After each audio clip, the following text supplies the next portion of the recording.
균형 잡힌 신앙을 사모하며 말씀 성의를 시작했습니다. 부족한 것이 감당할 수 없어 자리를 양보합니다.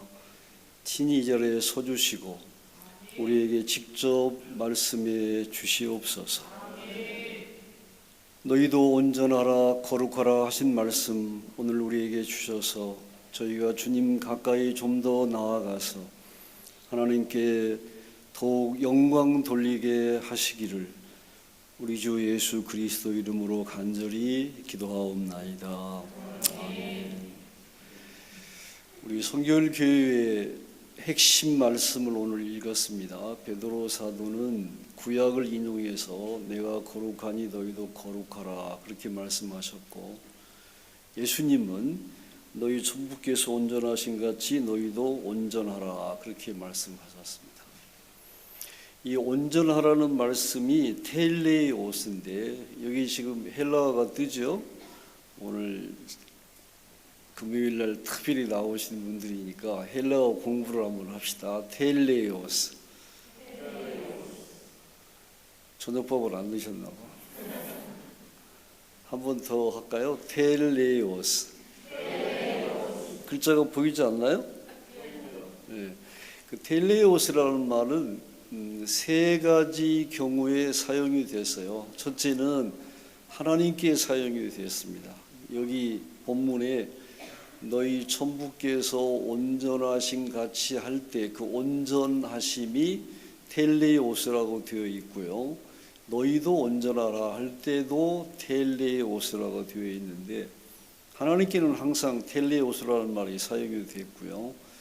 그 다음에 물건에도 사용이 됐는데 납품할 수 있는 물건, 비품, 정품 그러죠. 납품할 수 없는 비품이 아니고 물건다운 물건, 납품이 가능한 흠이 없는 물건에 텔레오스라는 말이 사용되었고, 사람에게 사용될 때는 성숙한 사람 그런 뜻으로 사용이 됐습니다. 그래서 고린도전서 14장 20절, 에베소서 4장 13절에 보면 장성한 사람이라는 말이 나오죠. 여기 장성한 사람이라는 말을 쓸 때 사도 바울이 텔레오스라는 말을 사용합니다. 그러니까 마태복음 5장 48절에는 온전하라 그렇게 번역이 됐지만 바울이 쓴 고린도전서나 에베소서에는 장성한 사람이라 이렇게 번역이 되어 있어요.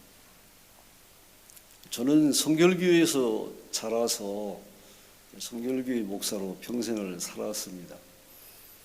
나이가 돼서 이제 작년에 학교는 65세가 정년이라서 은퇴를 했는데, 제가 청년 시절에 제일 많이 들은 설교가 내가 거룩하니 너희도 거룩하라. 너희 천부께서 온전하신 같이 너희도 온전하라. 이 말씀이었는데 제 마음에 젊은 시절에 아멘이 나오지가 않아요. 어떻게 사람이 거룩해질 수가 있는가? 어떻게 사람이 온전해질 수 있는가? 그런 거부감이 항상 있었는데 이제 신학교에서 웨슬레이 신학을 공부하고 헬라어를 공부하니까 그런 뜻이 아니었구나. 하나님이 되라는 말도 아니고 천사가 되라는 말도 아니고 장성한 사람, 사람다운 사람, 납품할 수 있는 물건처럼 흠이 없는 물건이 되라 그런 뜻이구나 하는 이제 깨달음을 하면서 제 마음이 편안해졌는데, 여러분 너희 천부께서 온전하신 같이 너희도 온전하라는 말씀을 확대 해석하시면 안 되죠. 천사가 되라는 것도 아닙니다. 돌멩이가 되라는 것도 아닙니다. 사람으로서 좀 사람다운 사람, 장성한 사람이 되라 그런 뜻입니다. 제가 제일 싫어하는 사람이 천사 같은 사람이에요. 천사도 아닌 것이 천사인 것 같은. 그러면 제가 별로 친해지기가 어렵잖아요. 사람다운 사람이 되라 그런 뜻인 것입니다. 그러면 장성한 사람이라는 뜻은 무엇일까? 다 같이 합시다. 정신이 건강한 사람. 우리가 이제 성인 아이라는 말을 많이 씁니다. 성인 아이, adult child라고 그러죠. 나이는 30대인데 하는 짓은 차일드 같은 사람. 그래서 나이값을 못한다. 이럴 때 우리가 성인 아이라는 말을 쓰는데, 우리 이제 교회에 내적 치유라는 말을 많이 여러분 들으셨죠? 여기 보이죠? 네, 내적 치유라는 말을 많이 쓰시는데, 이 내적 치유라는 말은 그 성인 아이가 성인다운 성인이 돼야 된다, 그런 뜻입니다. 나이가 30대면 정신 연령도 좀 30대가 돼야 된다, 그런 말이에요. 나이는 30대인데 하는 짓은 10대 같으면 이제 우리가 성인 아이라고 하는 것입니다. 오늘 주님께서 저와 여러분에게 원하시는 것은 천사가 되라는 것이 아니라 좀 사람다운 사람이 되라. 50대면 좀 50대다운 사람이 되라, 그런 뜻이에요. 어느 유명한 수필가의 글에 보니까 20대에는 15,000번 실수할 수 있다. 30대에는 150번만 실수해야 된다. 40대에는 150번이 10분의 1로 주니까 몇 번이에요? 15번만 실수해야 된다. 50대에는 1.5 외에는 실수하면 안 된다. 저는 60대니까 실수하면 돼요? 안 된다. 그런 글이 있는데 그렇습니다. 60대가 되면 좀 60대다운 사람이 되어야 된다, 그런 뜻입니다. 오늘 그런 의미에서 거룩, 성결, 온전, 이런 뜻이 여러분과 저에게 주어진 삶의 과제입니다. 사람다운 사람이 되어라, 그런 뜻을 우리 오늘 하나님께서 원하시는 것으로 알고 그런 은총을 여러분과 함께 나누면 좋겠습니다. 정신이 건강한 사람이라는 말을 우리가 좀 쉽게 설명하면 key person이 많이 있는 사람을 말합니다. key person이라는 말을 우리말로 좀 바꿔보자고 연구들을 많이 했는데 너무 길어요. 내 인생에 없어서는 안 될 열쇠와 같은 사람, 너무 길잖아요. 학술 용어로는 너무 길기 때문에 그냥 key person을 하는데 두 가지 뜻이 있어요. 서로 사랑하고 그 사람도 나를 사랑하고 나도 그를 사랑하는 사람이 key person이고, 또 나도 그를 같이 있다고 하고 그도 나를 같이 있다고 하는 사람이 이제 key person입니다. 우리 사람은 밥만 먹고 못 살죠. 사랑을 먹어야 살아요. 이게 애정 욕구예요.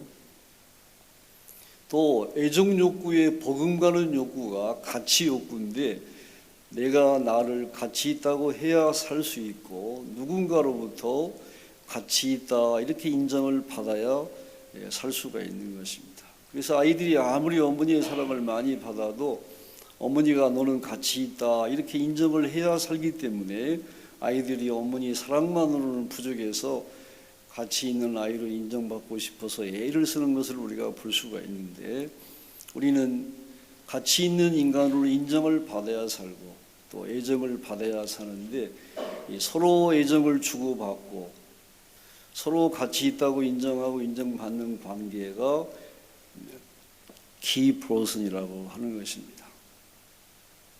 이 key person이 몇 명쯤 되느냐에 따라서 그 사람이 정신이 건강한가, 다시 말하면 사람다운 사람인가 좀 부실한 사람인가 이렇게 우리가 진단할 수 있어요. 오늘 좀 마음속으로 한번 여러분 key person이 몇 명인지 한번 체크해 보세요. 나도 그를 사랑하고 그도 나를 사랑하는 사람, 나도 그를 가치 있는 사람이라고 인정하고 그도 나를 가치 있는 사람이라고 인정하는 사람이 몇 명쯤 있는지 한번 마음으로 체크해 보시겠어요? 지금 체크해 보셨어요? 저녁 식사하셨죠? 결혼하셨죠? 그러면 금방 대답이 나오는 것처럼 key person은 자기의 삶이기 때문에 생각을 깊이 하는 게 아니라 금방 나와야 돼요. 결혼했냐니까 생각해 보겠습니다. 그러면 곤란하잖아요. 그런 것처럼 key person은 지금 자기 현재 삶 속에서 서로 사랑하고 사랑받고 같이 있다고 하고 같이 있다고 인정받는 사람이기 때문에 깊이 생각할 문제가 아니라 바로 나와야 되는데 다 대답하셨죠? 저 뒤에 분도 대답하셨죠? 한 명이라고 하신 분은 없겠죠. 한 명밖에 없다. 나는 기프스니. 예, 그런 사람을 우리가 정신의학에서는 사이코라고 그래요. 정신분열증 환자. 우리가 자살하는 사람들에게 대학의 낙방에서 자살했다, 또 뭐 사업에 실패해서 자살했다 이런 말을 하지만 사실은 그것은 정확한 말이 아닌 것입니다. 사업에 실패한 사람이 다 자살하는 것이 아니고요, 대학에 낙방한 사람이 다 자살하는 게 아니거든요. 왜 자살할까요? 너는 대학에 낙방이지만 가치 있는 사람이다, 나는 너를 사랑한다, 붙잡아주는 키 퍼슨이 한 명도 없기 때문에 자살할 수밖에 없는 거죠. 당신은 사업이 실패했지만 가치 있는 존재입니다, 나는 당신을 그래도 사랑합니다, 그렇게 붙잡아주는 단 한 명의 키 퍼슨이 없기 때문에 자살을 하는 거예요. 사이코도 누군가는 그를 붙잡아주는 사람이 있기 때문에 정신과 의사이든 어머니든 너는 가치 있단다, 나는 너를 사랑한단다, 그렇게 붙잡아 주니까 자살을 하지 않죠. 제가 보니까 여러분은 그런 분은 없겠죠. 나는 키퍼슨이 한 명밖에 없다. 3명밖에 없다는 사람이 흔히 있어요. 내가 어디 목회자 세미나를 하고 이걸 설명하는데 이 앞에 어떤 좀 이렇게 베드로같이 성격이 급한 목사님이 나는 3명이요 이렇게 대답을 해서 제가 설명하기가 난처했는데 3명 수준이 노이로즈의 수준이에요. 성령이 충만하고 기도를 많이 하는데 키 퍼슨은 3명밖에 없다. 땅끝이 3명이야. 선교사로 파송받았는데 거기서 3명이 그룹을 져가지고 막 싸우고 질투하고 갈등 일으키고 그런 사람들이 있어요. 그런 키 퍼슨의 수준이 땅끝인데 이제 키 퍼슨이 3명밖에 없는 사람을 노이로제 환자 수준이라고 하는 거예요. 혹시 여러분이 정말 내가 정신이 건강한 사람은 키 퍼슨이 몇 명쯤 돼야 되나 그런 관심이 있다면 오늘 여러분에게 큰 축복의 시간이 될 거예요. 정신이 건강한 사람은 적어도 키 퍼슨이 한 20명 내지 25명은 돼야 된다는 거예요. 이것은 서양 이론의 정설이에요. 서양 사람들은 좀 외향적이니까 한 20명, 25명 돼야 된다고 보는데 우리는 좀 내향성이 강하니까 저는 교과서에다가 한 15명 내지 20명이 좋겠다. 키 퍼슨이 몇 명이요? 15명 내지 20명쯤은 되어야 사람다운 사람이다, 정신이 건강한 사람이다. 지금 여러분의 피드백이 어떻게 그렇게 많을 수가 있을까 그런 것 같은데 좀 분석해 보면 여러분 공감하실 거예요. 가족 관계에서 한 5, 6명 있어야 되잖아요. 사랑하는 부모님, 사랑하는 형, 사랑하는 동서 해서 우리가 키 퍼슨이 한 5, 6명이 있어야 되지 않을까요? 멀리 있거나 가까이 있는 것은 상관없습니다. 서로 사랑하고 서로 같이 있다고 하는 그런 키 퍼슨이 가족 관계에서 5, 6명도 없다면 그 사람다운 사람이라고 하기 쉽지 않잖아요. 문제는 왼수 형제, 왼수 동서. 지금 안 웃는 사람은 조금 성령이 역사하셔야 돼. 그렇습니다. 우리가 사람답게 산다는 말은 가족 관계에서 미니멈, 맥시멈이 아닙니다. 미니멈 키 퍼슨이 한 5, 6명은 돼야 된다 그 말이에요. 두 번째, 사회적인 관계에서 교우들을 통해서, 직장 동료들을 통해서, 이웃 사촌들을 통해서 적어도 키 퍼슨이 한 5, 6명은 돼야 되지 않겠어요? 저는 마지막이 중요하다고 생각하는데 함께 자란 어렸을 때부터 함께 자란 애 친구들이 한 5, 6명은 키 퍼슨으로 있어야 하지 않겠냐 그 말이에요. 자, 여러분이 키퍼슨이 한 15명 내지 20명이 되지 않는다면 여러분은 정신적으로 건강하다고 말하기가 어려울 것입니다. 최근에 아주 역사적인 우리 인류사에 크게 남을 연구가 있었는데, 하버드 대학에서 1937년 2학년 학생 268명, 그때 이제 존 F 케네디가 2학년 학생이었어요. 그 존 F 케네디도 이제 거기 대상이 되었는데, 나중에 이제 대통령이 된 뒤에 이제 그 대상에서 제외했다고 하죠. 이 성인 20대 대학교 2학년 학생들이 앞으로 어떻게 살아가나 하는 것을 연구하자는 것이 이 그랜트 프로젝트인데, 그 백화점 재벌인 그랜트가 이제 펀드를 대가지고 이 연구를 시작했어요. 서민들 남성 456명, 천재 여성 90명 연구 프로젝트도 이제 합쳐져 가지고 814명이 이제 연구 대상이었는데, 1937년이니까 지금 한 70 몇 년이 흘렀죠. 아주 우리 인류 역사에 남을 만한 큰 연구를 한 것입니다. 그래서 2009년에 한 4년 전에 이제 거기에 대한 연구 보고서가 나오게 되었는데, 이 2009년에 최종 보고서가 나오기 전에도 이제 몇 번 그 프로그램을 이제 교수들이 대를 이어서 연구했는데 책이 몇 권 나왔는데, 오늘 제가 여러분에게 그 책을 좀 소개해드리고 싶은데, 그 행복의 조건이라고 번역된 에이징 웰이라는 책이 2002년에 나왔고요. 그 다음에 이제 그 책을 썼던 그 조지 베일런트가 행복의 완성이라고 번역된 이 책을 썼고, 금년에 이 책이 나왔는데 이 책은 아직 번역되지 않았어요. 이 책들을 종합해 보면 아주 행복하게 사는 사람들이 한 7가지 조건을 가진 사람인데, 여기 3번째, 4번째, 5, 6, 7번째는 여러분이 늘 잘 아는, 그리고 잘 하는 것들이죠.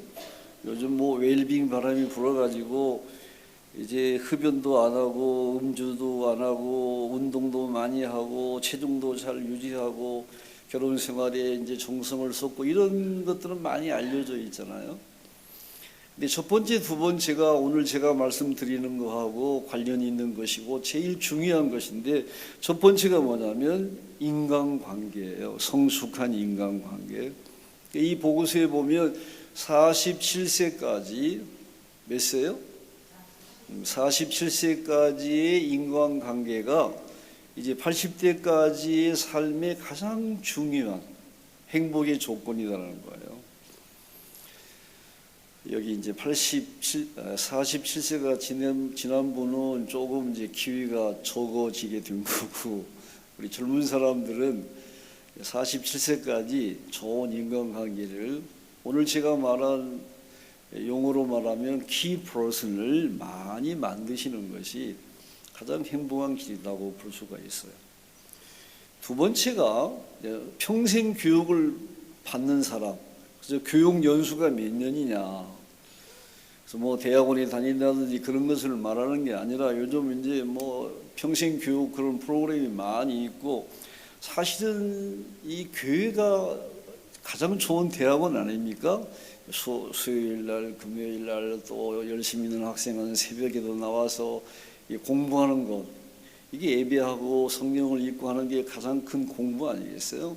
그래서 이런 그 평생 교육을 받는 사람, 이런 사람이 80대까지 장수하고 아주 행복하게 산다, 그런 보고서가 나와 있는데, 이 연구를 1967년부터 주도해왔던 그 하버드 의대의 조지 베일런트 교수는 결론을 내기를, 삶에서 가장 중요한 것은 인간관계이며 행복은 결국 사랑이다, 그런 말을 했습니다.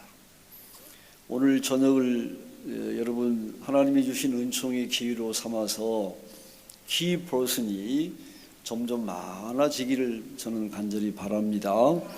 여러분의 키 퍼슨이 확장되면 그것이 하나님 나라의 확장인 줄로 저는 믿습니다. 그리고 시드니 선결교회의 부흥이 바로 여러분의 키 퍼슨이 넓어지는 거라고 생각을 할 수 있습니다.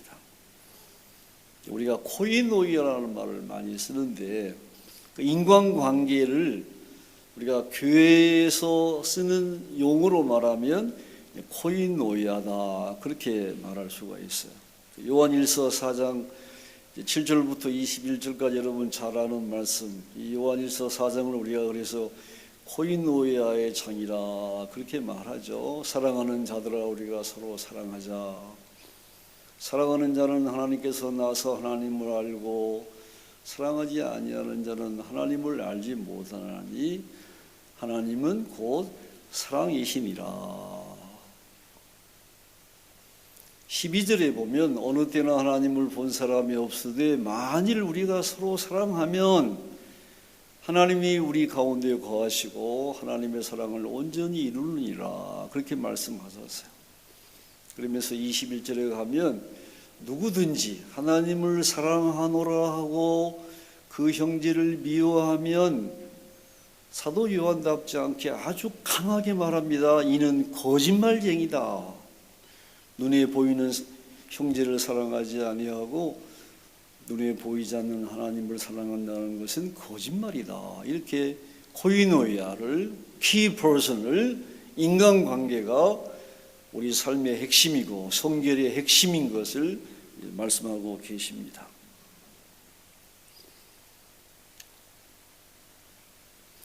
우리가 교회다운 교회가 되어야 되려면 그리스도다운 그리스도인이 되어야 되려면 캐리그마 복음을 땅끝까지 전하는 일, 디아코니아 우리가 세상 사람들을 섬기는 일, 교회 밖의 이웃들을 섬기는 일, 그리고 교회 안에 있는 형제들끼리 사랑을 나누는 일, 코이노이아가 중요하다.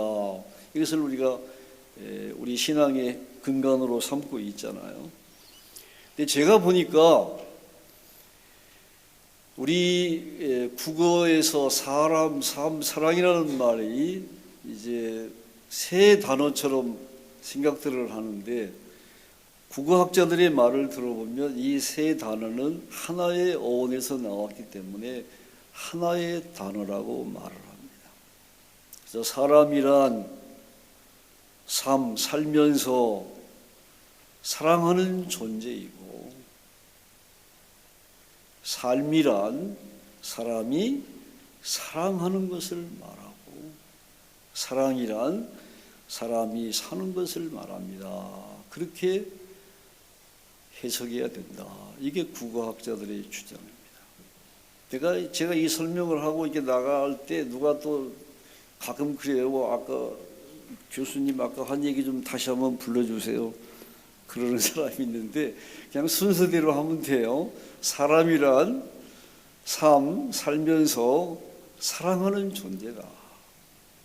삶이란 사람이 사랑하는 것을 말한다. 사랑이란 사람이 사는 것 그 자체이다. 어떤 분은 이 세 단어가 이런 의미라는 것을 제가 얘기했을 때 정신이 바짝 났습니다. 내가 잘못 살고 있구나. 내가 잘못 살고 있구나. 그런 깨달음이 왔습니다. 그런 말을 하시는 분이 종종 있었습니다.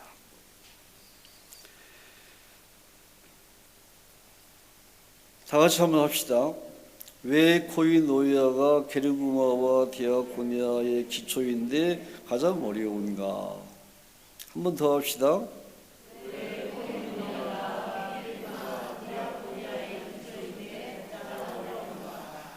우리 한국 교인들처럼 캐리그마를 열심히 하는 사람들 세계에 없어요. 선교도 많이 하고요, 전도도 많이 하고요, 경쟁이 뜨겁습니다. 또 어려운 사람 도와주는 거 디아코니아 아주 열심히 합니다.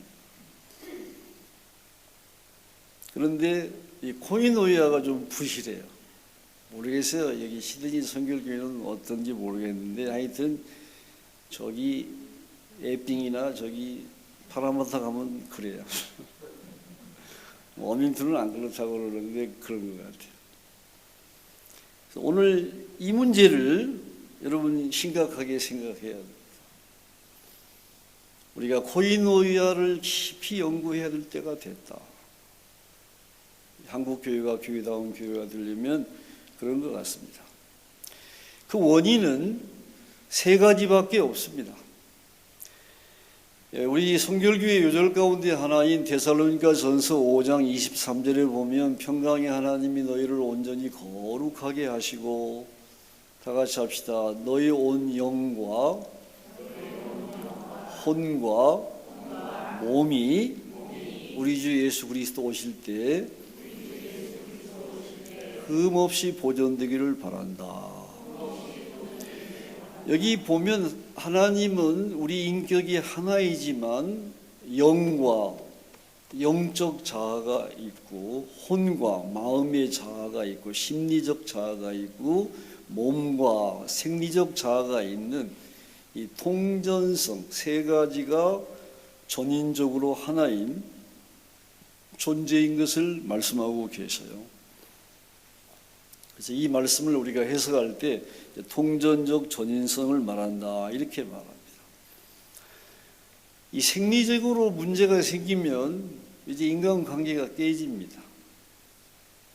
심리적으로도 마찬가지고 이제 영적으로도 마찬가지예요. 그래서 오늘 제가 이 세 가지를 간단히 정리해 드리면 여러분에게 도움이 되지 않을까 싶습니다. 고 목사님이 몇 시까지 하라고는 저한테 얘기를 안 해서 하여튼 성령이 인도하는 데까지 하겠어요.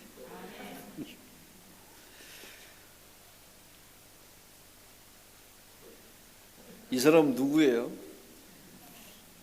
제정신이 아니죠?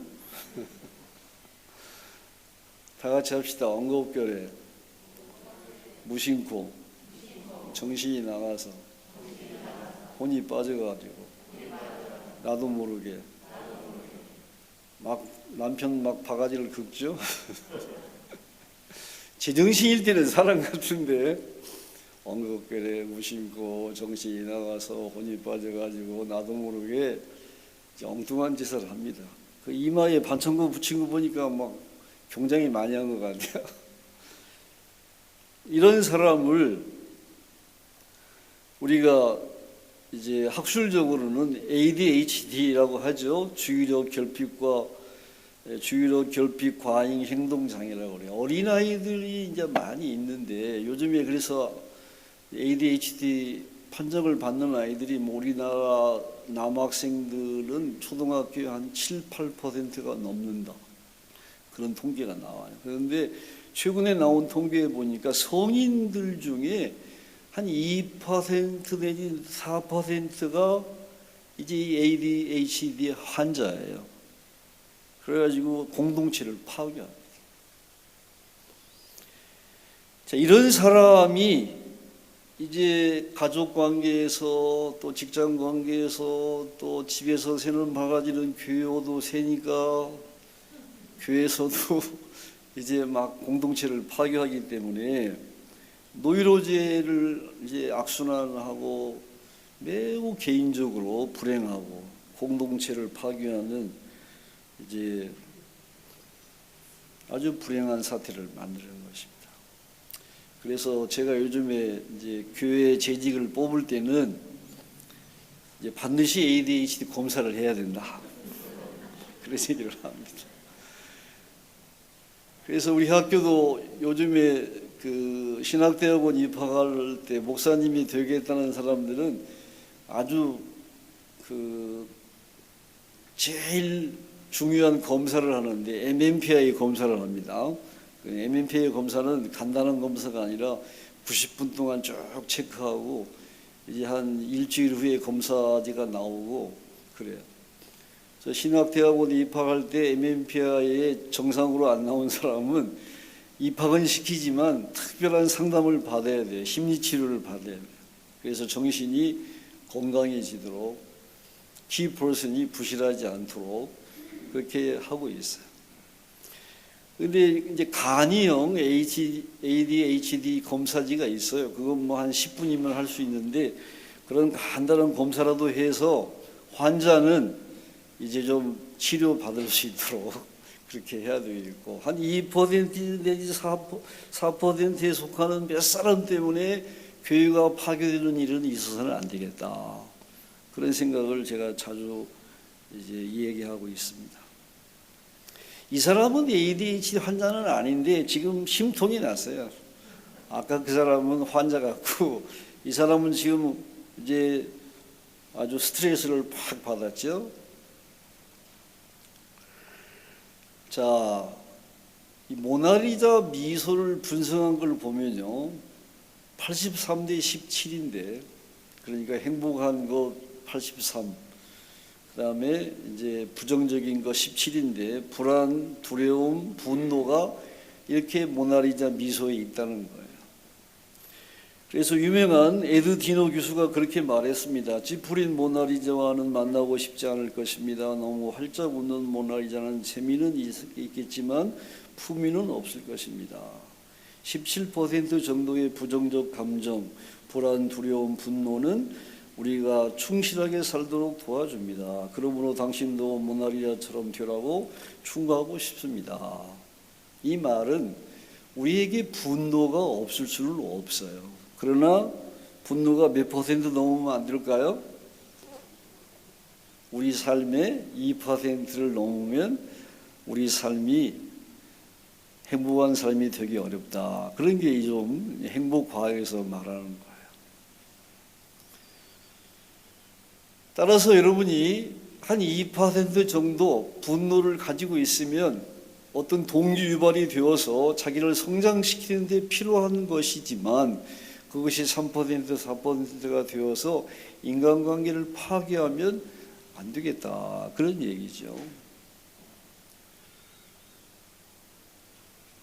17% 정도의 이제 불두분, 불안, 두려움, 분노, 이것은 우리에게 필요한 것이기 때문에 하나님이 항상 주시는 거예요. 그래서 83%가 있어도 17% 때문에 불행하게 살면 안 돼요. 이런 것은 나의 성장을 위해서 필요한 것이다. 그렇게 생각을 하시고 살아야 되지만 이제 이것이 2%에서 3, 4, 5%가 넘어가도록 해서 인간관계를 파괴하면 안 된다. 그런 말이죠. 여러분 오늘 그런 기도 제목이 여러분 삶에 필요하다는 것을 알면 좋겠어요. 1960년 밀스 대학에서 141명의 졸업생 앨범 사진을 찍었는데 기용 듀센이라는 사람이 그 앨범 사진을 이렇게 분석했어요. 분석해 보니까 정말 행복해서 활짝 웃은 사람이 있고 그냥 사진 찍자고 할 때 우리가 김치 하잖아요.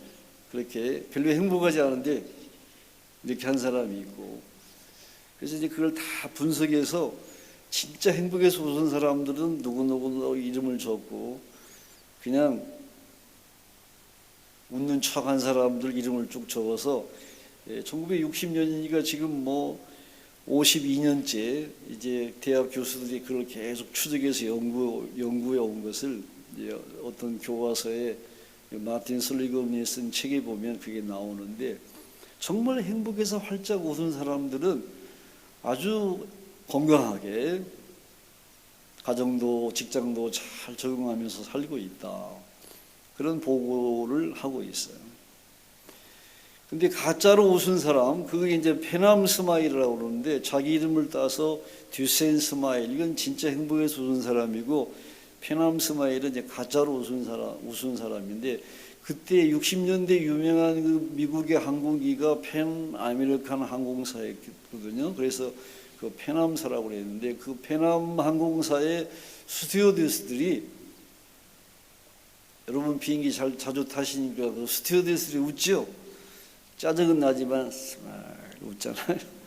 그런 스마일이라고 그래서 페남 스마일이라고 그랬어요. 정말 마음이 행복해서 웃는 미소를 띈 사람이 있고 그렇지 않은 사람이 있는데 그 사람들의 미래가 이렇게 다르다, 그렇게 말했어요. 지금 옆에 사람 얼굴 좀 한번 보세요. 페남인지 듀센인지. 하나님이 원하시는 디센트 스마일을 가진 사람이 교회에 필요한 것입니다. 키 퍼슨이 많아진다는 말은 다른 말이 아니라 자기 내부에 행복이 있어서 그것이 자기 미소에 넘치는 사람이다, 그렇게 볼 수가 있습니다.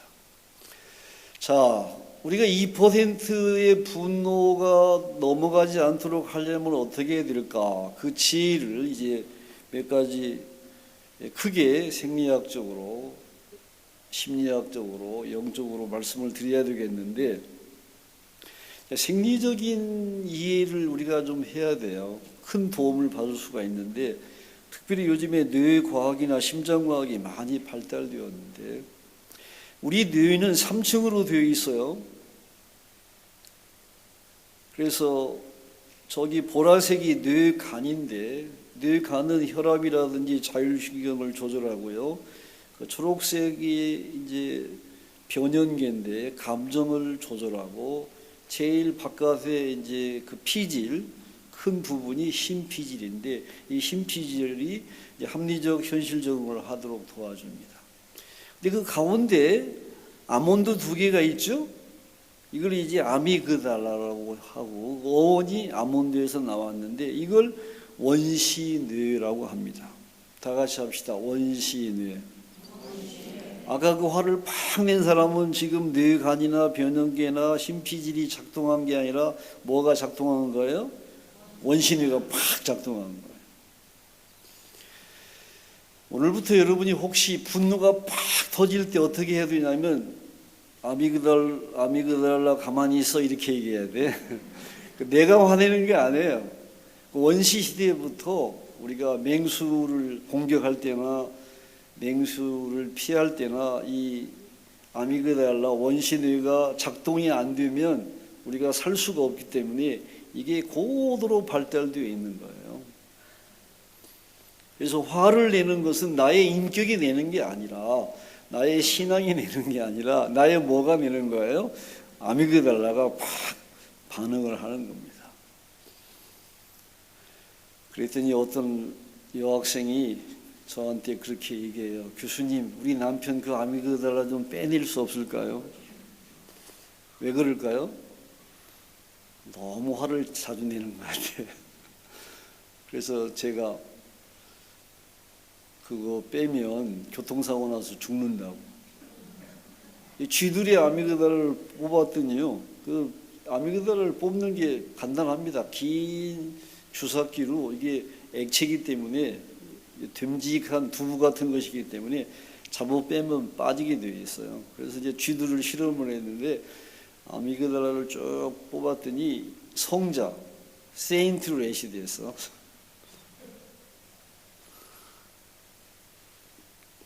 고양이가 와도 안 도망가. 싱글을 듣고 있어요. 성자가 됐는데 고양이가 잡혀 먹혀요. 그러니까 아미그달라를 빼버리면 화를 내지 않는 순기능이 있는데 교통사고 나서 죽어. 위험에 대처할 능력이 없어요. 그랬더니 교수님 하나만 빼주세요. 2개 중에.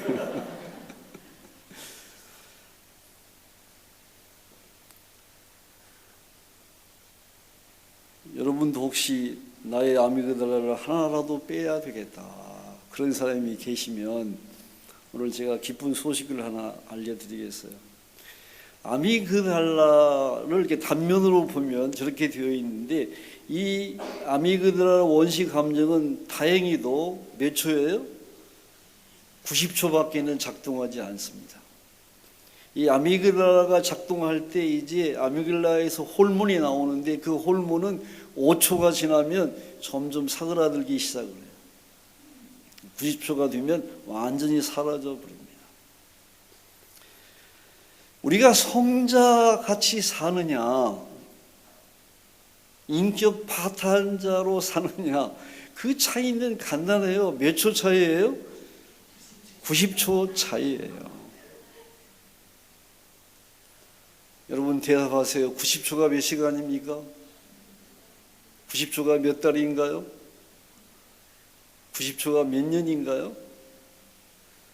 그렇습니다. 90초는 지극히 짧은 시간입니다. 여러분이 여러분의 인생을 90초 때문에 파괴시킨다면 그것은 매우 불행한 일이 아닙니까?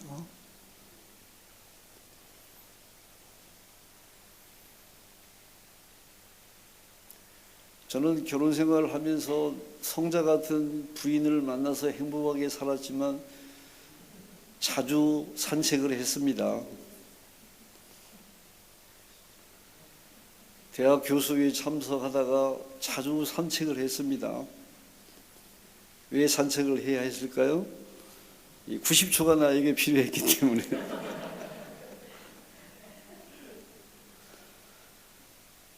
사실 제가 대학에서 30년 있고 이제 작년에 은퇴를 했는데 제가 30년 있으면서 화를 제 기억에는 그래요. 딱 2번 낸 것 같아요.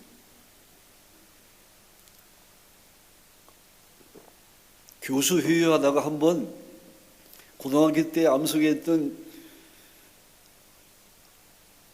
거룩한 분노는 종교보다 낫고 그 시가 생각이 나더라고요. 그래서 야, 이것은 안 되겠다. 정의를 묵살할 수는 없지 하고 제가 한번 굉장히 강하게 화를 낸 일이 있어요. 근데 이 나이가 되니까 정의와 평화 중에 하나님이 무엇을 원하실까? 내가 너에게 평안을 끼치노니 My peace I give to you. 나의 평안을 너에게 주노라. 이게 주님의 핵심 메시지예요. 이제 이 나이에는 정의를 선택하지 않습니다. 평화를 선택합니다. 그게 하나님의 나라이기 때문에. 그러나 제가 30대 후반의 젊은 나이에는 그걸 몰랐어요. 정말 한번 화를 낸 일이 있어요. 그리고 어떤 학생들하고 무슨 모임에서 너무 내가 볼 때 하나님이 성전을 뒤엎으신 것처럼 엎어야 될 것 같아서 한번 내가 화를 낸 일이 있어요. 딱 2번 낸 것 같아요. 여러분 30년 동안에 화 2번 냈으면 성자입니까? 인격 파탄자입니까? 성자예요? 인격 파탄자예요? 그러나 그렇지 않아요. 그때 그 자리에 있던 사람들은 지금도 나를 인격 파탄자로 생각해요. 따라서 여러분 화는 절대 내서는 안 되는 것입니다. 그리고 그것이 불가능한 것이 아닙니다. 90초만 우리가 원시뇌의 지배를 받지 않는다면 하나님이 그런 가능성이 있기 때문에 내가 거룩하니 너희도 거룩하라. 내가 온전하신 같이 너희도 좀 온전하라. 그렇게 말씀하시지 않겠어요? 여러분과 제가 90조 때문에 나의 인격을, 나의 가정을, 나의 사랑하는 교회를 파괴시키지 않는 거룩한 성도들 되시기를 간절히 바랍니다.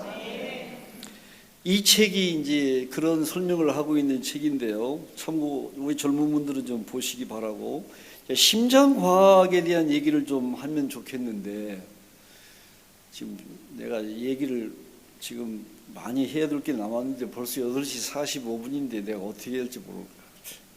네? 자, 심장 얘기를 좀 합시다. 도움이 됩니다. 심장은 단순한 펌프가 아니고 4만 개의 신경세포, 뇌세포가 있어요. 심장에 뭐가 있다고요? 뇌세포가 있어요. 그래서 이제 그 돈 콜버트의 책에 보면 8살 먹은 아이가 10살 먹은 아이의 이제 심장을 이식했어요. 10살 먹은 아이가 강도에 살해당해가지고 그 뇌를 이식했는데 8살 먹은 아이가 밤마다 그 10살 먹은 아이가 살해되는 장면에 악몽을 꿉니다. 아주 구체적으로 선명하게 자기가 살해당할 때 그 10살 먹은 아이가 살해당할 때 장면을 꿈을 꾸니까 이제 의사 선생님께 말씀드렸고 그 정신과 의사가 이제 뇌과학을 아시는 분이니까 경찰서에 제보해서 경찰이 조사해서 범인을 잡았는데 그 꿈에 나타난 장면 그대로 범행했던 것을 이제 확인하게 되었어요. 그 말은 이 뇌에는 뇌에만 기억이 있는 것이 아니라 심장에도 이제 신경세포가 그렇게 있다는 것이죠. 단순한 펌프가 아니에요.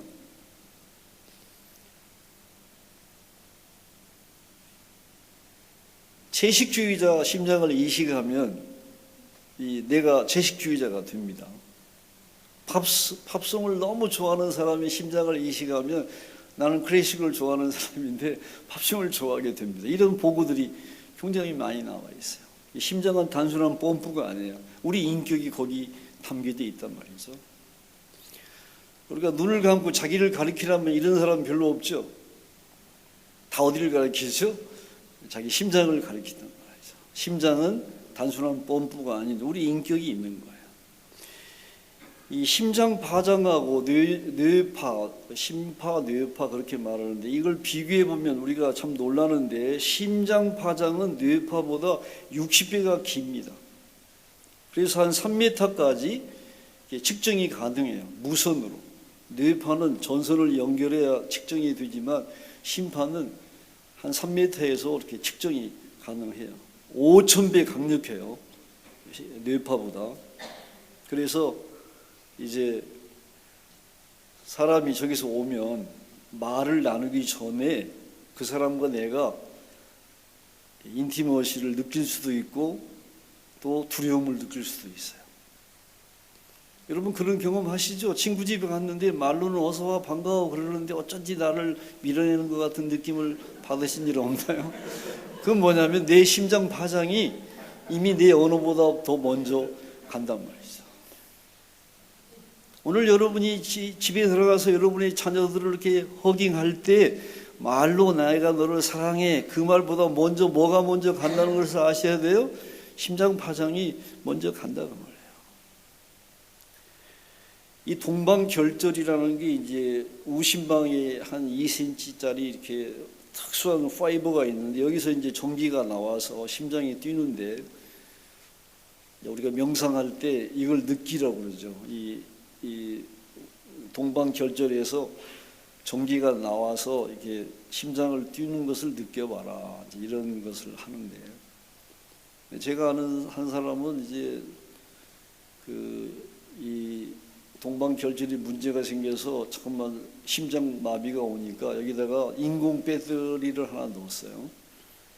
여기 이제 와이셔츠 위에 만져봐도 이게 그 볼록 튀어나와서 만져보는데 그렇게 심장이 약한 사람들은 여기다 배터리를 이식하는 경우도 있어요. 신기한 생명력이 그 심장에 있는 것을 우리가 알아야 됩니다. 이 책이 그런 정보를 많이 주고 또 아까 말한 그 돈 골보트의 책도 번역이 되어 있는데 우리 젊은 분들은 이런 공부를 하면 좋을 것 같아요. 히브리 말로 마음이라는 말이 레부라는 말이고 심장이라는 말도 레부라는 말이에요. 그러니까 무릇 지킬 만한 것보다 내 마음을 지켜라. 거기서 모든 것이 나오느니라. 이 말씀 여러분 잘 아시죠? 잠언 4장 23절 말씀. 이 말씀은 무릇 지킬 만한 것보다 내 심장을 지켜라. 거기서 생명의 근원이 나온다. 그런 말이라고 해석할 수 있습니다. 너희 안에 이 마음을 품으라 곧 그리스도 예수의 마음이니. 그 예수의 마음을 품으라 그 말은 예수의 심장을 품어라. 그런 말인 것입니다. 제가 이제 방학 때 여기 시드니 와서 이제 아이들 제가 셋이죠. 그런데 다 이제 결혼해서 잘 살고 있어서 너무 감사하지만 이제 막내가 딸아이인데 이 딸은 항상 딸이죠. 30대가 돼요. 이 딸이 이제 딸을 둘을 낳는데 이 손녀들이 엄마를 얼마나 힘들게 하는지 내가 손녀가 미울 때가 있어요. 애들이 막 내 딸을 너무 힘들게 하니까 너무 미흡더라고요. 그래서 내가 이제 그렇게 얘기합니다. 딸아, 너희 힘만으로는 엄마가 된다는 게 어렵단다. 그리스도의 심장을 가져야 된다. 그리스도의 심장을 가져야 비로소 엄마다운 엄마가 될 수 있는 거야. 그런 얘기를 제가 몇 번 해주었어요. 딸이 저한테 이메일을 쓸 때 맨 마지막 센텐스는 그겁니다. 예수의 심장으로. 예수의 심장으로. 여러분 다 같이 합시다. 예수의 심장으로. 그렇습니다. 예수 그리스도의 심장이 어머니가 낳아준 심장이 아니라 예수의 심장을 가지고 사는 사람이 생리학적으로 거듭난 사람인 거예요. 거듭났다, 새로운 사람이 되었다, 중생했다. 그 말은 어머니가 만들어준 심장, 어머니가 낳아준 심장이 아니라 나는 예수님의 심장을 가지고 삽니다. 이 사람이 바로 리얼 크리스천인 거예요.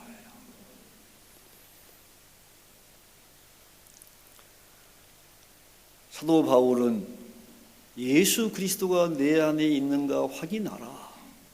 그렇지 않으면 너는 진정한 크리스천이 아니다. Jesus Christ is in you unless you are not real Christian. 너는 진정한 크리스천이 아니다. 예수 그리스도가 내 안에 없으면 그 말은 우리 심장이 예수 그리스도의 심장이 되어야 된다. 그런 말인 것입니다. 여기 이제 심장이 뛰는 것을 지금 위에 있는 심장이 뛰는 것은 카오스 상태예요. 지금 아주 불행한 사람의 심장이고 아래에 있는 코어로서 심장이 뛰는 것은 행복한 사람이 뛰는 심장인데 지금 행복한 사람의 심장은 몇 번, 1분에 몇 번 뛰나요? 70번 뛰죠? 70번을 중심으로 리드미컬하게 뛰고 있죠? 안 보이나요? 이렇게 보이시죠? 70번을 중심으로 뛰고 있죠? 그러니까 예수 그리스도의 심장으로 산다. 그 말은 이제 심장 과학으로 말하면 심장이 1분에 몇 번 뛰는 거예요? 70번 뛰는 걸 말합니다. 그래서 제가 우리 대학원 학생들에게 이제 만나서 첫 시간에 인사할 때 70번 그렇게 인사하라고 그래요. 그걸 잃으면 안 돼요. 내가 예수님의 사람으로 산다. 그 말은 내 심장이 저 카오스 상태에 가지 않고, 그래서 현대인이 사망률 1위가 심장마비예요. 서양에 지금 호주도 그렇고요, 미국, 유럽 다 그렇습니다. 우리도 지금 뭐 심장병이 사망률 2위예요.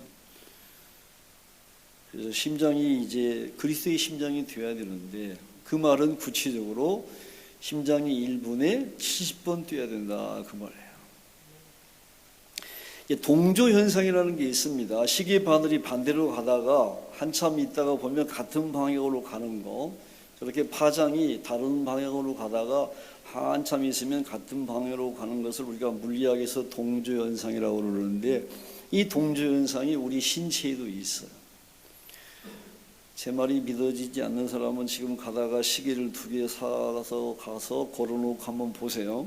반대로 가게 걸어놓으면 함께 같은 방향으로 가게 되어 있어요. 이 동조 현상이 심장과 뇌 사이에 일어납니다.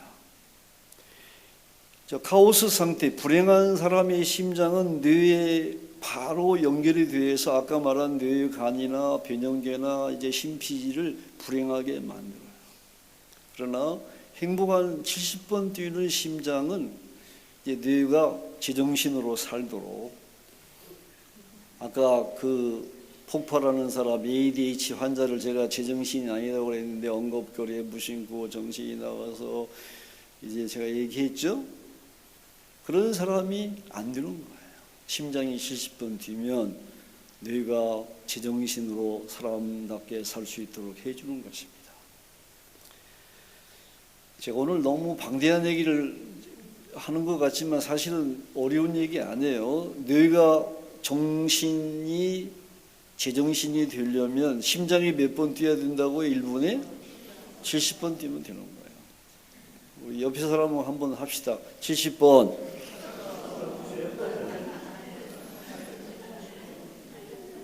70번 뛰면 이제 우리가 훌륭한 사람이 될 수 있는 겁니다.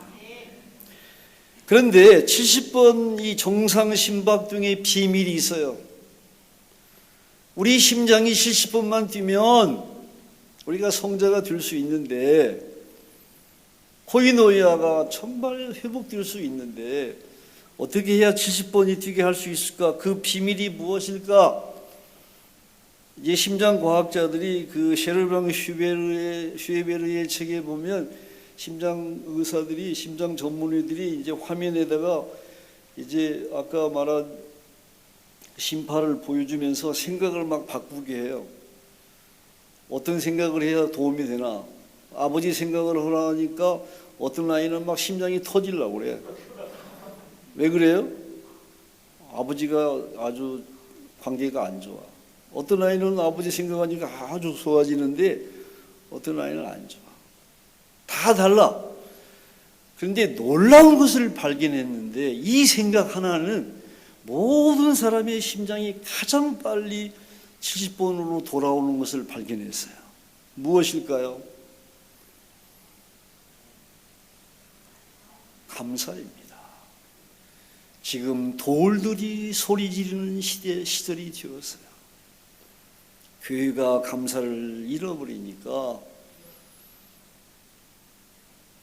돌들이 소리를 질러요. 감사해야 된다. 감사해야 심장병이 낫는다. 이제 심장 전문의들이 처방할 때 감사 일기를 쓰시오. 이게 필수 진단서에 나오는 진단명이에요. 감사 일기를 쓰시오.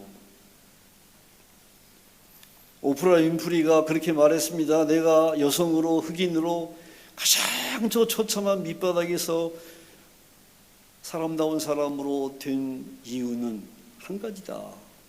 매일 나는 감사 일기를 썼다. 5가지 감사 일기를 평생 써왔다. 간단한 5가지. 아침에 해가 너무 밝습니다. 오늘 산책길에 바람이 너무 상쾌합니다. 오늘 만난 누구가 너무 반가웠습니다. 이런 간단한 감사를 5가지씩 평생 써왔다는 거예요.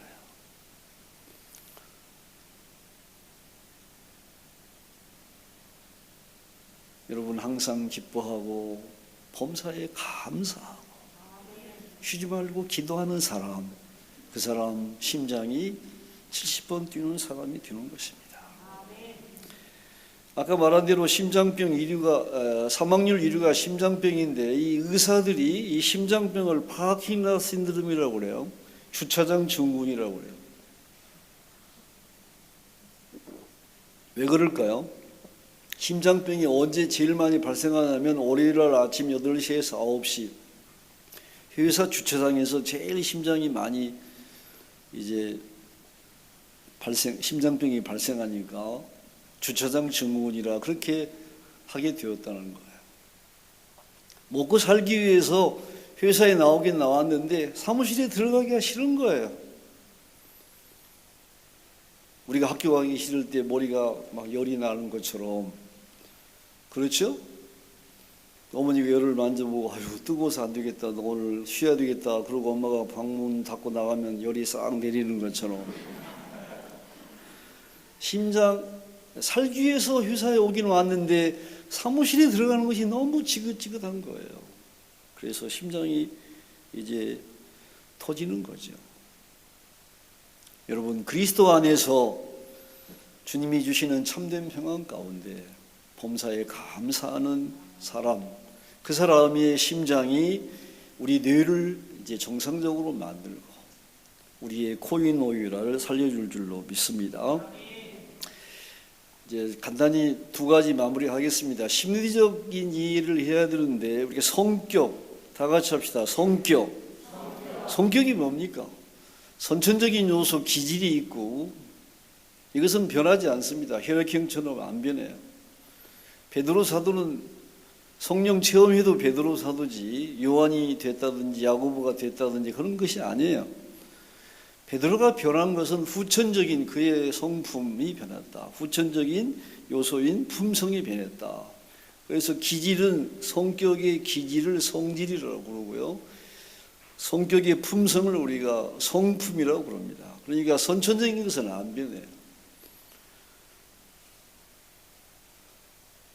누구한테 물어보고 싶은데 혈액형이 어떻게 되세요? 왜 O형이세요? 그게 하나님의 주권이죠. 하나님의 주권이야. 그 변하면 안 돼. 오형은 오형으로 살아야 된다. 그런 것처럼 우리 성격에는 16가지 기질이 있는데 다 좋은 면이 있고 부족한 면이 있지만 그러나 독특한 기질이 16가지가 있어요. 그것은 직업하고 관련이 깊습니다. 그 기질이 맞는 직업을 해야 돼요. 형사를 잘할 기질이 있고 목사를 잘할 기질이 있어요. 형사를 잘할 기질이 목사가 되면 좀 문제가 있어. 또 목사를 잘할 사람이 형사가 되면 이게 또 문제가 심각해. 막 도서생도 놔주고 막 강도도 놔주고 막 은총을 베풀면 어떻게 되겠어요? 그러니까 기질 검사를 해서 거기에 맞는 삶을 살도록 해야 된다는 것이고, 품성은 이제 두 가지밖에 없어요. 따뜻한 품성이 있고 비판적인 품성이 있어요. CP가 이제 그런 거죠. 비판적인 자. MP가 양육적인 따뜻한 자인데 이걸 이제 제 눈의 안경이라고 해요. 어떤 사람은 항상 비판적이에요. 집에서도 늘 아이가 못마땅하고 남편이 못마땅해요. 내가 보기에는 남편이 훌륭한데, 내가 보기에는 그 아이들이 훌륭한데 늘 어쩌다가 저놈이 자식이 왼수라고 그러고 내가 보기에는 참 훌륭한 남편인데 내가 저 남자 만나서 인생을 망쳤다고 그러고. 이 품성이야. 후천적으로 늘 비판적이야. CP가 높아. 그래서 이걸 제 눈의 안경이라 그렇게 말하죠. 여러분이 이제 이 CP를 MP로 바꿔야, 제 눈의 안경을 바꿔 써야 우리가 코이노이라를 살릴 수가 있는 겁니다. 이제 보면 이 CP가 높은 사람은 어디 가서 정착을 못해. 회사 가서도 꾸준히 정착을 못해. 그런 원리가 있어요. 무엇이나 20년이 필요하다. 20년을 해야 된다고 말이에요. 무엇이든지. 그런데 그걸 채우지를 못해요. 그 인생을 망치는 거죠. 회사를 바꾸어서 되나요? 회사 바꾸는 사람은 또 바꾸게 돼. 또 바꾸게 돼. 그러니까 제 눈의 안경을 바꿔야 된다. 이거 검사하는 거 간단해요. 뭐 이거그램 검사를 하면 간단히 나올 수가 있는데, 그런 검사를 해서 자기 CP를 좀 낮추는 그런 훈련을 좀 받으면 도움이 되겠죠. 이것을 바꾸려면, 이제 우리 마음을 바꾸려면 마음과 말의 관계를 연구해야 되는데, 이게 상호 우월성을 가지고 있어요. 말을 바꾸면 마음도 바꿔진다 그 말이죠. 그러니까 우리의 자아를 바꾼다, 마음을 바꾼다는 말은 어려운 얘기가 아니라, 다 같이 합시다. 우리의 말을 바꾼다. 그렇습니다. 우리의 언어를 바꾸는 게 우리 마음을 바꾸는 거예요. 상호 우월성을 가지고 있어요. 그래서 로마서 10장 9절 10절에 보면 마음으로 믿고 입으로 시인하고 입으로 시인하고 마음으로 믿고, 그렇게 상호 우월성을 사도 바울이 말씀하시죠. 어떤 학생이 그래요. 사도 바울은 우리 대학원도 안 나오는데 어떻게 그걸 알았을까요? 그래서 내가 너 불경주에 속한다 내가 그랬는데, 성경이 상호 우월성을 말하기 때문에 우리가 좀 양육적인 자아를 가지고 살아야 되는데, 그러려면 여러분이 좀 양육적인 말을 많이 해야 된다. 가장 상징적인 양육적인 말이 뭐죠? 칭찬입니다. 칭찬. 그렇습니다. 예수를 안 믿나, 쌀이 떨어졌나, 불행한 사람은 애정을 못 먹어서 그러는데, 그 애정을 못 먹었다는 말은 칭찬을 들은 지가 10년이 돼가지고 이렇게 불행한 거예요. 10년은 안 되고 5년 됐다고요? 5년 돼도 불행한 거예요. 칭찬을 들어야 사람이 살 수 있는데, 그 칭찬 속에 애정과 가치가 있기 때문에 칭찬을 들어야 살 수 있는데, 칭찬을 여러분이 많이 하시는 언어를 가져야 마음도 바꿔줄 수가 있는 겁니다. 언어 연구원 통계를 보면 잘 되는 기업은요, 그 아사다라는 사람이 연구했는데 3대 1이에요. 긍정적인 얘기, 칭찬, 감사, 고마움 얘기 세 가지 하고 그 다음에 분석적인 얘기 한 가지예요. 비판적인 얘기 한 가지예요. 잘 되는 기업은 이 사람이 한 170개 회사의 그 회의를 관찰했어요. 그 회의에서 나오는 언어들을 분석했는데 이 긍정적인 말과 부정적인 말이 3대 1이 안 되는 회사는 다 망해요. 근데 3대 1인 회사들은 아주 성장하는 기업체가 돼요. 가정을 연구한 그 짠 가트만 교수의 책에 보면 행복한 가정은 회사의 3대 1로는 안 돼. 회사는 이익단체니까 3대 1로 되는데 가정은 애정단체이기 때문에 애정 공동체이기 때문에 5대 1이 돼야 이제 행복한 거예요. 교회는 아직 연구한 게 없어. 내일 교회를 한번 연구해 보려고 그러는데 교회도 한 3.5대 1은 돼야지 않을까. 교회가 한 4대 1은 돼야지 않을까. 다 같이 합시다. 칭찬. 그렇습니다. 우리 코이노야가 칭찬 결핍에서 일어난다고 볼 수 있어요. 칭찬 많이 하시기를 바랍니다. 복 있는 가정입니다. 복 있는 자녀입니다. 복 있는 교회인 것입니다. 이제 마지막으로 영적 이해를 합시다. 사탄의 주 공격이 어딘가요? 저는 코이노이아 파교라고 봅니다. 왜? 코이노이아 파교가 게르구마와 디아코니아를 자연히 파교하는, 기초석을 파교하는 것이기 때문에 그래요. 여러분 깨어 계십시오. 우리 코이노이아를 잘 지켜야 됩니다. 두 번째, 하나님이 영적인 기질을 다 다르게 주셨어요.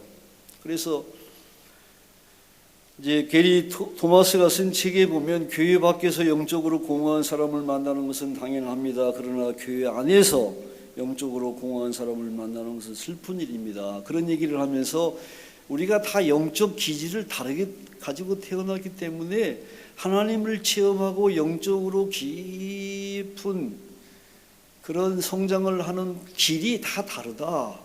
그런데 그것을 모르고 있다. 그런 얘기를 하면서 9가지 영적 기질을 얘기합니다. 자연주의 영성을 가진 사람은 이 교회 안에서 기도할 때보다도 저 자연 속에 갈 때 하나님의 임재를 더 많이 느낀다 그 말이에요. 5번이 뭐죠? 행동주의 영성을 가진 사람은 나가서 막 전도하고 나가서 막 다른 사람을 도와야 이게 하나님을 더 많이 느낀다 그 말이에요. 7번이 뭐죠? 우리 성결교회는 열정주의 영성이 아주 전통이 강해요. 이게 참 우리의 자랑이에요. 제가 우리 학교 채플에서 설교하다가 우리 학교는 열정주의자가 너무 많아서 문제다. 그리고 교목실이 그냥 모두 열정주의자를 만들려고 애를 쓰는데 그러지 말아라. 내가 이렇게 얘기했더니 교목실장이 뿔이 났어요. 왜 찬물을 끼얹느냐 그러는데 그러면 안 돼요. 열정주의자도 금욕주의자나 관상주의자나 지성주의자를 존중해 줘야 돼요. 왜? 하나님이 그렇게 만드셨어요. 여러분, 하나님을 섬기는 길이 이렇게 9가지나 다양하다는 것을 기억하시기 바랍니다. 나와 다른 사람을 존중해 줘야 됩니다. 왜? 그게 하나님의 주권이에요. 너는 지성 속에서 나를 체험해라. 너는 자연 속에서 나를 체험해라. 너는 나를 행동 속에서 체험하라고 우리를 각기 다르게 창조하셨기 때문에 그 길에서 여러분이 영적으로 성장해야 되는 것이죠. 따라서 절대 여러분과 다른 영성을 가진 사람을 무시하지 마세요. 그 하나님의 주권을 상처내린 일인 것입니다. 보라, 형제가 연합하여 동거함이 어찌 그리 선하고 아름다운고. 이 말씀을 여러분 오늘 가슴에 품으시기를 바랍니다. 제가 요즘에 제일 좋아하는 단어가 플로릿이라는 단어인데, 이제 그 설리그먼이 쓴 책에 보면 플로릿이라는 책이 한 권이 있어요. 저는 이 책을 보면서 창세기 12장의 아브라함의 복을 생각했어요. 하나님께서 번성케 하리라. 그게 플로릿이가 아닌가.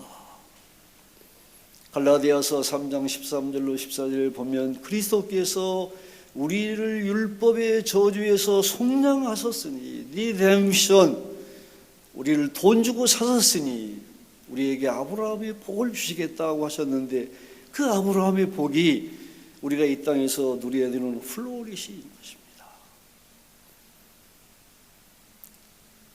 목사님하고 엊그제 저기 윈저에 좀 다녀왔는데, 함께 갔던 조 목사님이 조그마한 보일 듯 말 듯한 꽃을 카메라로 찍어요. 그래서 저도 같이 봤더니 너무 아름다워요. 그 작은 꽃이 유풍당당하게 자기 아름다움을 찬란하게 빛내고 있어요. 그 작은 꽃이 나는 왜 작을까 고민하지 않고 열등감에 사로잡히지 않고 당당하게 자기 아름다움을 발산하고 있어요. 플로리시인 것입니다. 여러분 다 같이 합시다. 나는 언제 어디에서 피는 꽃일까? 하나님은 여러분을 반드시 플로리시 하실 것입니다. 그 믿음 속에서 여러분, 저는 그렇게 말하고 제 말을 마치려고 합니다. 하나님께 감사하고 서로 사랑하고 살기에도 인생은 너무 짧습니다. 제가 이렇게 일찍 은퇴할 줄 알았으면 학생들을 더 많이 사랑했을 거예요. 제 자녀들이 이렇게 일찍 제 곁을 다 떠날 줄 알았으면 더 많이 사랑했을 거예요. 그게 안타까운 일이죠. 여러분 하루하루 키퍼슨을 더 많이 만드시면서 이 시드니 선결교회가 플로리시인 시드니, 그 여러분의 열매, 그 영광이 여러분의 것이 되기를 간절히 바랍니다. 기도하겠습니다. 오늘 여러분 조용히 몇 가지 다짐하신 것을 하나님께 올려드리면 좋겠습니다.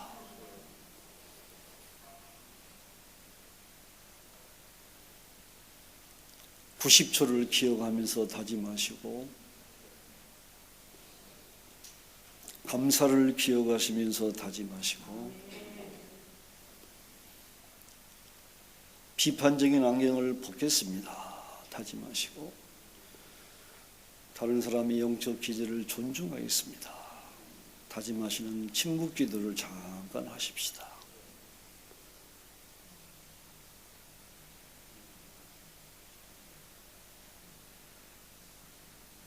조용히 침묵하며 다짐합시다.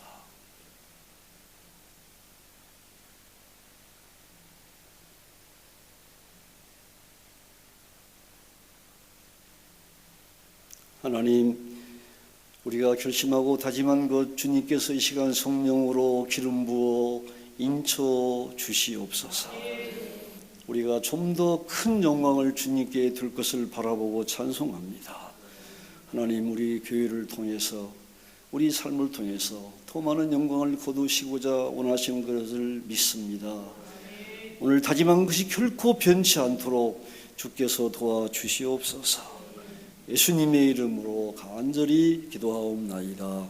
아멘.